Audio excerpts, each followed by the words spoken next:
en masse, 8360 Cornell Avenue.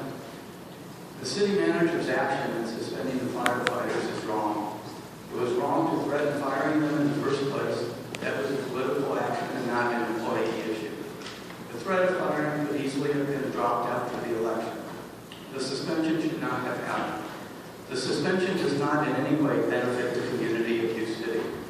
In fact, it intentionally creates division in the community, as well as extra, totally unnecessary financial costs and public safety issues. That is not the proper role of the city manager.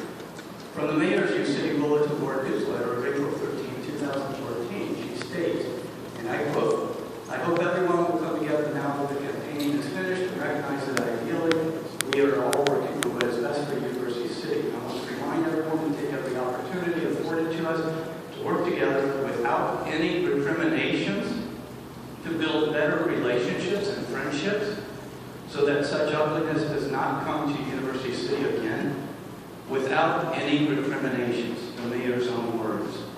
The city manager's action is recrimination, pure and simple. If the Mayor wants her own words to be anything more than idle talk, anything more than putting on a mask of deception to the community, then she must put a substantive action behind her words.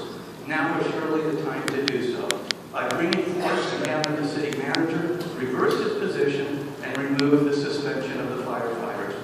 In any organization, if the manager sees that an employee that they supervise brings an incorrect action, the manager will have the employee reverse that action and make amends for it. The city manager is your employee. He serves at the will of the council. His actions in creating this intentional discord goes far beyond any excuse of a personnel issue.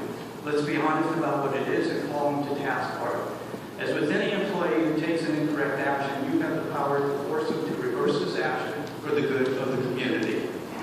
I may be wrong, but I ask council members, if you know otherwise, is there anywhere in the charter that says you do not have the right to direct the city manager to reverse an action? On a related issue, the city manager's article in Roars right before the election and how the budget is in such good shape is obvious political campaigning.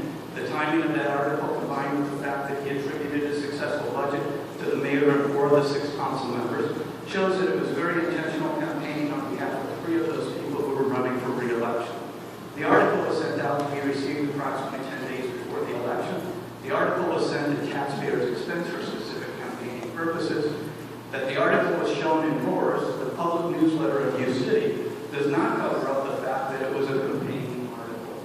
If any employee of the city that campaigns in an election is to be punished in some way by firing or suspension, then this principle applies equally to the city manager, and he should be punished as would any other employee.